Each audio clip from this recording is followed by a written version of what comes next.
भक्ति से दुख नहीं मिलता, लेकिन जैसे हमने अभी भक्ति शुरू की और हमारे पाप कर्म का परिणाम लग गया तो अब हमें दुख मिलेगा, क्योंकि भक्ति हमारी अभी खेती है, लेकिन पुरानी खेती में हमने बबूल बोए हैं, पाप बोए, तो हमको भोगना पड़ेगा। जैसे बड़े बड़े संतों को भोगना पड़ता है।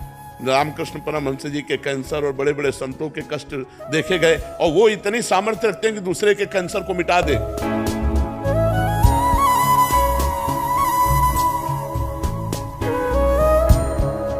जो बहुत विवेकशील है, तर्कशील है और जो वैराग्यवान है, जो चरम सीमा की वस्तु को प्राप्त करने के लिए अपने प्राण तक देने के लिए तैयार, वो ज्ञान मार्ग का अधिकारी है। वैराग्यवान, विवेकशील, तर्कशील, बुद्धि प्रधान, ज्ञान मार्ग।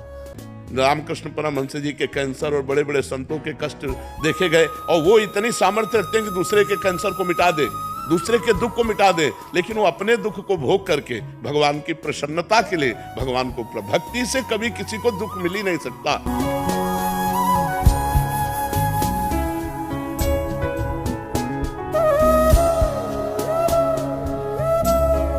गुरुदेव भगवान की कृपा ही मोक्ष प्रदान करती है। गुरुदेव भगवान के वाक्य ही महामंत्र है। गुरुदेव भगवान की पूजा ही सर्वस्व पूजा है। ध्यान मूलम गुरु मूर्ति, पूजा मूलम गुरु पदम, मंत्र मूलम गुरु वाक्यम, मोक्ष मूलम गुरु कृपा।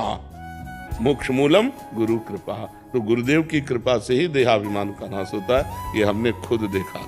अब जैसे हमारा आखिरी जन्म है, अब हमें जन्म नहीं लेना, तो हमारे हजारों अनंतों जन्मों के पापों को थोड़ा थोड़ा भुगा कर, अब जब थोड़ा थोड़ा भोगेंगे तो कदम कदम पे भोगना है।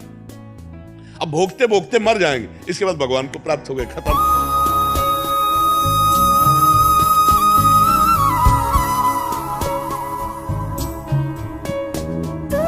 बिना शास्त्र अनुसार भक्ति किए प्रेम भाव प्रकट ही नहीं होता। तस्मात् शास्त्रम प्रमाणन्ते कार्याकार्यो व्यवस्थित। वो दो भाग नहीं है। प्रथम सीढ़ी है, शास्त्र के अनुसार चलो, कर्म करो, शास्त्र के अनुसार हर कर्म करके भगवान को समर्पित करो, नाम जपो, भगवान की लीला कथा सुनो, भगवान का स्मरण करो, भगवान नाम कीर्तन करो, इसी भक्ति से प्रेम योग आ जाएगा। बोले पापी आदमी कोई भी कष्ट नहीं हुआ, जुकाम भी नहीं हुआ, चट मर गया। देखने को मिलता है ऐसा कि पापी आदमी हंसते नाचते मर गया, और संत बने हैं, पूरा जीवन भजन करो, महीनों सड़ना पड़ा।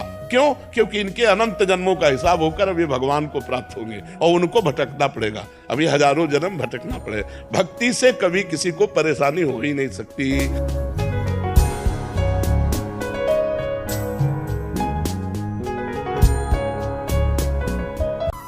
जब निरंतर भगवान का स्मरण हो, शास्त्र विरुद्ध आचरण न हो, कोई पापाचरण न हो, और संत समागम मिलता रहे, तो जान लेना चाहिए हमारे ऊपर भगवान बहुत प्रसन्न है। अब मोहि भाव भरोस हनुमंता, बिनु हरि कृपा मिले नहीं संता। संत समागम मिलता रहे, पापाचरण का त्याग हो, निरंतर भगवान के स्मरण का, नाम जप का अभ्यास हो, तो भगवान हम पर प्रसन्न है।